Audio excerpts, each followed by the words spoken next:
Why GST చూద్దాం ఒకసారి. ఇక్కడ ఎక్స్ అనే వ్యక్తి అనుకోండి, ఇతను ప్రొడ్యూసర్, వస్తువుని ఉత్పత్తి చేస్తున్న వ్యక్తి. నెక్స్ట్ పర్సనాలిటీ వై, ఇతనేమో డీలర్, అంటే బల్క్గా ఐటెం కొనుక్కొని కన్జ్యూమర్స్కి అమ్ముతాడు. సో ఇదే ఎగ్జాంపుల్ మనము మూడింటికి అప్లై చేద్దాం. ఎవరు? కస్టమర్ లేదా కన్జ్యూమర్.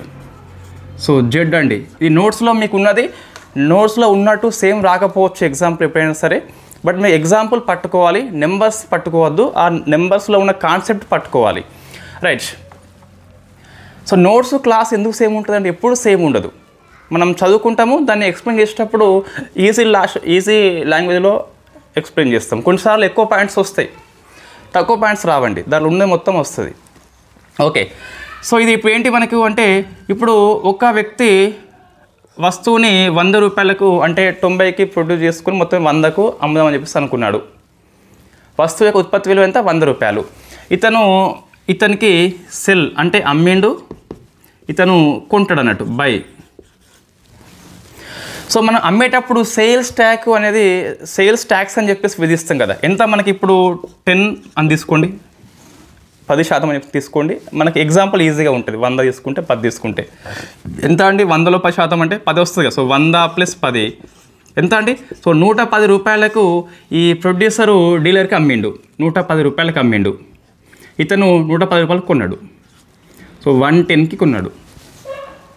మళ్ళీ కస్టమర్కి అమ్మాలంటే 110 రూపీస్కే అమ్మాడు, కొంత ప్రాఫిట్ తీసుకోవాలి అతను. ఎంత? ఎగ్జాంపుల్ ఒక 30 తీసుకోండి, ప్రాఫిట్ 140 అవుతుంది. ఈ 30 ప్రాఫిట్ అండి. ఈ 100లో 100 ఉంది ప్లస్ 10 రూపాయలు ఉన్నది, 100 ఉంది ప్లస్ 10 రూపాయలు ఉన్నది. ఈ 10 రూపాయలు ట్యాక్స్, 100 ఉత్పత్తిదారుడు రుసుము. ఇప్పుడు ఏమైంది? మళ్ళీ దీన్ని అమ్మాలంటే మళ్ళీ ట్యాక్స్ విధిస్తాం మనం. ఎంత? సేమ్ 10% విధిస్తాం. 114లో 10 అంటే ఎంత వస్తుంది? 14 వస్తుంది. సో 140 + 10 అండి, 154 రూపీస్కి కస్టమర్కి అమ్మేసిండు.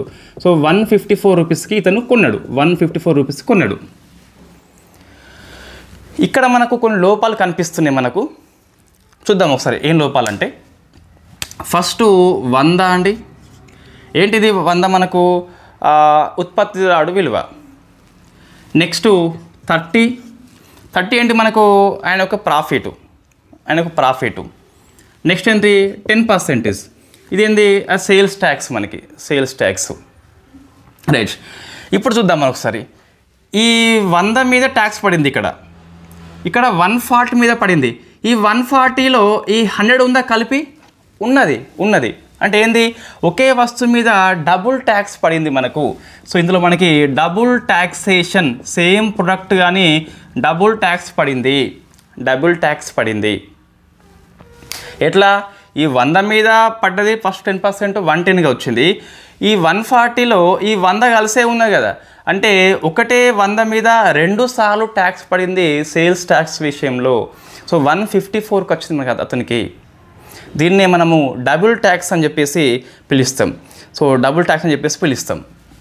ఈ 100 మీద ట్యాక్స్ పడ్డది 10%, 30 మీద పడ్డది, మళ్ళీ 10 మీద పడ్డది.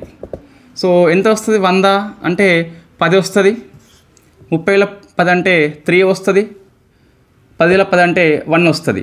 సో 10, 3, 1 ఎంత వస్తుందండి? అంటే 13 + 1 14 వస్తుంది. సో 14 వచ్చింది కాబట్టి 114కి, సో ఇది ఎంత? 10 అంటే 14 వస్తుంది కదా. 114లో 10 అంటే 10 రాసిన, సో 14 వస్తుంది, 154 అని చెప్పేసి వస్తుంది కదా. ఇప్పుడు ఇది 14 మనకు వచ్చింది, అంటే డబుల్ ట్యాక్స్ పడింది. 140లో 100 ఉన్నది, మళ్ళీ 10 మీద 10 వచ్చింది కాబట్టి ట్యాక్స్ మీద ట్యాక్స్ వచ్చింది. దీన్నే మనము క్యాస్కేడింగ్ ఎఫెక్ట్ అని చెప్పేసి పిలుస్తాం. ఇప్పుడు దీంట్లో లోపాలు సరి చేస్తూ మనకి వ్యాట్ అని చెప్పేసి వచ్చింది. సో వ్యాట్ అని చెప్పేసి వచ్చింది. ఇది అర్థమైంది. ఈ 100 మీద ట్యాక్స్ పడ్డది, ఈ 140లో మళ్ళీ 100 ఉంది కాబట్టి ట్యాక్స్ పడ్డది, ట్యాక్స్ మీద ట్యాక్స్ పడ్డది. ఇతను ప్రభుత్వానికి 10 రూపీస్ చెల్లించండు, ఇక్కడ 14 రూపీస్ చెల్లిస్తున్నాడు. ఎవరు? డీలరు 14 రూపీస్ చెల్లిస్తున్నాడు. రైట్. ఇప్పుడు నేను చెప్పేది వ్యాట్ అండి. దీన్ని ఇంగ్లీష్లో వాల్యూ యాడెడ్ ట్యాక్స్ అని చెప్పేసి పిలుస్తాం. మరి ఇందులో ఏం మార్పు వచ్చింది చూద్దాం ఒకసారి. ఏం మార్పు వచ్చింది వ్యాట్ ద్వారా? సేమ్ అండి, వాళ్ళని ముగ్గురు తీసుకోండి.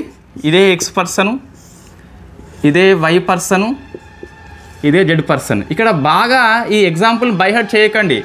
ఈ 140లో 100 ఉంది, ఈ 100లో 100 ఉంది, డబుల్ ట్యాక్స్ పడింది. సింపుల్ చెప్పాలంటే ఇతను ట్యాక్స్ చెల్లించిండు, ఒకే వస్తువు మీద 2 సార్లు ట్యాక్స్ చెల్లించిండు. ఇదే 100, ఇదే 100 మనకి, రైట్. కాబట్టి ఇతను 154కి వచ్చింది. అంతిమంగా మనకి ట్యాక్స్ ఎవరు పే చేయాలి? కస్టమరే కదా, మనకి పరోక్ష పన్ను కాబట్టి డబుల్ ట్యాక్స్ పడింది కస్టమర్ మీద.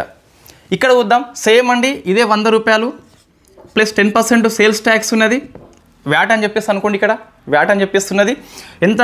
110 రూపీస్కి ఇతనికి అమ్మిండు. ఏం మారతలేదు మనకు, చూడండి ఏం మారతలేదు. సెల్ వచ్చేసి సో బై, ఇక్కడ మనకి ఏం మారలేదు. అదే 110 రూపీస్కి ఇతనికి వచ్చింది. వచ్చినప్పుడు ఇతను 10 రూపీస్ ట్యాక్స్ చెల్లించండి ఆల్రెడీ ప్రభుత్వానికి. ఎప్పుడైనా విధించేది ఇతని మీద ప్రభుత్వము, ఎఫెక్ట్ పడేది ఇతని మీద. ఇతను ప్రభుత్వానికి ఇస్తాడు, జనరల్గా, బట్ ఇతని ద్వారా ఇస్తాడు అన్నట్టు. తొలి ప్రభావం పడేది ప్రొడ్యూసర్ మీద, తుది ప్రభావం పడేది డీలర్ మీద. ఇదే పరోక్ష పన్నుగా మనకు, రైట్. ఇప్పుడు ఏంటి అంటే ఈ 10 రూపీస్ కట్టింది ఎవరు? ట్యాక్స్ని ఇతని మీద పడితే వీడు కట్టిండు కదా. దీనికోసం అని చెప్పేసి ప్రభుత్వము ఇన్పుట్, గుర్తుపెట్టుకోవాలి ఈ పదం మళ్ళీ వస్తుంది జిఎస్టీ లోపల, ఇన్పుట్ ట్యాక్స్ క్రెడిట్ అని చెప్పేసి 10 రూపీస్కి ప్రభుత్వం ఇస్తుంది. కట్టినందుకు దగ్గర ఉంచుకోమని చెప్పేసి ఇస్తుంది అన్నట్టు. ఇప్పుడు ఇతను ఇక్కడ 110తో కలుపుకుని ప్రాఫిట్ కదా, ఇక్కడ ఈ 10 రూపీస్ని కలపడు, అలా ట్యాక్స్ కట్టిండు కాబట్టి దాన్ని కలపడు. ఇక్కడ 100 అనుకోండి, ఇక్కడ సో 100 అనుకోండి, ఈ 100 మాత్రమే ఉంటుంది. 10 రూపీస్ ఇక్కడ యాడ్ అయింది కదా, ఇక్కడ యాడ్ చేయడు. వై? బికాస్ ట్యాక్స్ క్రెడిట్ అంత దగ్గర ఉన్నది, కట్టినట్టుగా ప్రూఫ్ ఉన్నది. ఇప్పుడు 30 రూపీస్ ప్రాఫిట్ అనుకున్నాడు. ఎంత వస్తుంది? సో 130 వస్తుంది. 130 వస్తుంది. ఇప్పుడు ఈ 130లో మళ్ళీ ఎంత మన ట్యాక్స్? ఏమో 10% ట్యాక్స్. అంటే ఎంత అండి? 130లో 10 అంటే 13 కదా, సో 143కే వస్తుంది. 143కే వస్తుంది. ఇప్పుడు ఇతను వై అనే వ్యక్తి ఎంత ట్యాక్స్? మనకి 13 కదా, ప్రభుత్వానికి 13 చెల్లించాలి. 13 ఇవ్వడు ప్రభుత్వానికి. ఎందుకు ఇవ్వడంటే ఆల్రెడీ ఈ వస్తువు మీద, ఇప్పుడు ఇతను 100 కలిపిండిగా, మళ్ళీ ఈ వస్తువు మీద 10% మీద 10 రూపీస్ ఆల్రెడీ కట్టినట్టు ప్రూఫ్ ఉన్నది. అదే ఐటీసీ, ఇన్పుట్ ట్యాక్స్ క్రెడిట్ అని చెప్పేసి పిలుస్తాం. కాబట్టి సో గవర్నమెంట్కి ఈ 13 అనేది ఎవరు ఇవ్వాలి? అమ్మే వ్యక్తి ఇవ్వాలి. సో 13 ఇవ్వాలి, కానీ 13 ఇవ్వడు. మైనస్ 10 రూపీస్ ఆల్రెడీ కట్టిన నీకు ఇదే వస్తువు మీద, ఇంతకుముందు కట్టినగా నేను ఆల్రెడీ. కాబట్టి సో మైనస్ 10 రూపీస్ తీసిపడేసి 3 రూపీసే ట్యాక్స్ చెల్లిస్తాడు. 3 రూపీసే చెల్లిస్తాడు. కాబట్టి ఇతనికి 143కే వస్తుంది. సో ఇప్పుడు ఇతను కట్టిన ట్యాక్స్ 3 రూపీస్ దేని మీద అండి? 100 మీద, 130 మీద, 30 మీద. 30 మీద మీకు 3 ఎలా వస్తుంది? 30లో 10% కదా. అంటే ఇతను అదనపు చేర్చిన విలువ ఎంత? 13. ఆ 13 మీద ట్యాక్స్ వచ్చింది. 30 మీద ట్యాక్స్ వచ్చింది. 30 మీద. సో వాల్యూ యాడెడ్, ఇతను చేర్చిన విలువ మీద ట్యాక్స్ వచ్చింది. There is no double taxation. మళ్ళీ ఈ 100 కలుపుకోలే అక్కడ. ఇక్కడ 100 మీద మనకి ఒక్కటేసారి ట్యాక్స్ పడింది, 10% పడింది కాబట్టి సో అది అయిపోయింది. నెక్స్ట్ 30 మీద 10 పడ్డది. ఇది ఎంత వస్తుంది? ఇది 10 రూపాయలు, ఇది 3 రూపాయలు. ఎంత వస్తుంది మొత్తం ట్యాక్స్? 13 రూపాయలు మొత్తం ట్యాక్స్. ఈ 13 రూపాయలు కదా, 100 రూపాయలు ప్రొడ్యూస్ అయింది, 30 రూపాయలు ఏమో లాభం చూసుకున్నాడు, ప్లస్ 13 143. కట్టేది ఎంత? మనం కస్టమర్స్ 143 కడతాం. 143లో 2 ట్యాక్స్లు ఉన్నాయి మనకు. ఒకటేమో 100 మీద ట్యాక్స్ ఉత్పత్తి మీద, ఒకటేమో 30 మీద ట్యాక్స్ వీని యాడ్ చేసిన విలువ మీద. 100 మీద 2 సార్లు లేదు, ఇక్కడ 2 సార్లు ఉన్నది. డబుల్ ట్యాక్సేషన్ ఉన్నది మనకు. అంటే క్యాస్కేడింగ్ ఉన్నది ఈ సేల్స్ ట్యాక్స్లో, ఇక్కడ క్యాస్కేడింగ్ లేదు. That is the best example మనం ఇది. సో మీది నోట్స్లో మనం ఇదంతా రాయగలుగుదామా? 100 తీసుకో రాయలేము మనం. సో ఇది ఎగ్జాంపుల్ అండి. ఇక్కడ 100 మీద 2 టైమ్స్ ట్యాక్స్ ఉన్నది, ఇక్కడ 100 మీద ఒక్కసారి ఉన్నది. ఇక్కడ వీడు ఈ 100ని కలిపాడు కానీ నెక్స్ట్ తీసిపడేసిండు మళ్ళీ. ఎందుకంటే ఆల్రెడీ 100 మీద కట్టిన కాబట్టి నేను దేని మీద ట్యాక్స్ కడుతున్నా? కేవలము నేను దేని మీద యాడ్ చేసిన 30 రూపాయలు, దాని మీద ట్యాక్స్ కడుతున్నా 3 రూపాయలు. 130 మీద 13 రూపీస్ అని చెప్పినా కదా, 13 కట్టట్లే. వై? బికాస్ 10 రూపీస్ ఆల్రెడీ మేము కట్టేసిన 100 మీద, మళ్ళీ 100 ఎందుకని చెప్పేసి 30 మీద కడుతున్నాడు. సో డబుల్ ట్యాక్సేషన్ లేదు, మనకు క్యాస్కేడింగ్ లేదు వ్యాట్ మీద, ఎవ్రీథింగ్ ఈజ్ ఫైన్ వ్యాట్లో. మరి మళ్ళీ వై జిఎస్టీ అంటే సమ్ లొసుగులు are there, some loops are there. Okay అండి, సమ్ లూప్స్ ఆర్ దేర్. ఏం లూప్స్ ఉన్నాయి మరి వ్యాట్లో అంటే, ఇప్పుడు జనరల్గా ఒక వస్తువును ఉత్పత్తి చేసినాం, ఎక్సైజ్ డ్యూటీ విధిస్తుంది సెంట్రల్ గవర్నమెంట్. వేరే స్టేట్కి అమ్మేసిన మనము, సో సేల్స్ ట్యాక్స్ విధిస్తుంది స్టేట్ గవర్నమెంట్.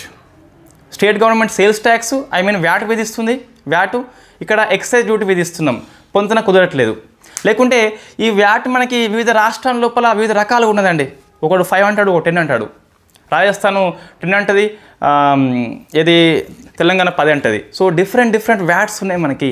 కాబట్టి సింగిల్ మార్కెట్ రావాలని చెప్పేసి మళ్ళీ ఇంకోటి VAT only for goods. So మన వ్యాట్లు ఏంటి లోపల ఒకటి, సో మెనీ వ్యాట్స్ అంటే డిఫరెంట్ స్టేట్స్లో డిఫరెంట్ వ్యాట్ ఉన్నది, ఓన్లీ ఫర్ గూడ్స్ ఇది. మళ్ళీ ఇక్కడ సెంట్రల్ ఏమో ఎక్సైజ్ విధిస్తే స్టేట్ ఏమో వ్యాట్ విధిస్తుంది అదే వస్తువు మీద. కాబట్టి ఏంది ఇక్కడ ఇప్పుడు ఇవి పోవాలి అంటే మనకు ఏం రావాలంటే గూడ్స్తో పాటు సర్వీస్ని యాడ్ చేసింది. ఒకటే మార్కెట్ విధానాన్ని ఫాలో కావాలి, ఒక వస్తువు మీద అన్ని స్టేట్స్ సేమ్ ఫాలో కావాలని చెప్పేసి జిఎస్టీ తీసుకొచ్చింది. గూడ్స్ అండ్ సర్వీస్ ట్యాక్స్ అంటాం. గూడ్స్తో పాటు వ్యాట్లో గూడ్స్ మాత్రమే ఉంటే ఇక్కడ సర్వీస్ యాడ్ అయింది. డిఫరెంట్ వ్యాట్స్ ఉంటే యూనిఫామిటీ వచ్చింది. నేను చెప్పేది జిఎస్టీ రేట్స్లలో యూనిఫామిటీ లేదు, అంటే స్లాబ్స్లల్లో 0, 5, 12, 18, 28 ఆ స్లాబ్స్ యూనిఫామ్ లేదు. కానీ ఒక వస్తువు విషయంలో అయితే దేశం మొత్తము ఒకటే ట్యాక్స్ ఉంటుంది. ఫర్ ఎగ్జాంపుల్ మనకి ఇది ఆన్లైన్ గేమ్స్ ఆడితే గిట్ట 28% జిఎస్టీ పడుతుంది కదా, అది కర్ణాటకలో వాడినా సేమే, కలకత్తాలో వాడినా సేమే, అది తేడా ఉండదు నేను చెప్పేది. సో అది యూనిఫామిటీ ట్యాక్స్ అంటే మనకి జిఎస్టీ స్లాబ్స్ విషయంలో యూనిఫామిటీ లేదు, కానీ జిఎస్టీ రేట్స్ల విషయంలో అన్ని రాష్ట్రాల్లో ఒకే రకం అనేది అప్లికేబుల్ చేస్తాము. సింగిల్ మార్కెట్గా ఇండియా అవతరించింది జిఎస్టీ అమలుతోని. So simple. ఇప్పుడు వై జిఎస్టీ అంటే సేల్స్ ట్యాక్స్లో క్యాస్కేడింగ్ ట్యాక్స్ ఉంది, డబుల్ ట్యాక్సేషన్ ఉన్నది, కాబట్టి వ్యాట్ వచ్చింది. మన వ్యాట్ గురించి ఫస్ట్ దేశం ఏంటి, ఫస్ట్ రాష్ట్రం ఏంటి, అది నెక్స్ట్ క్లాస్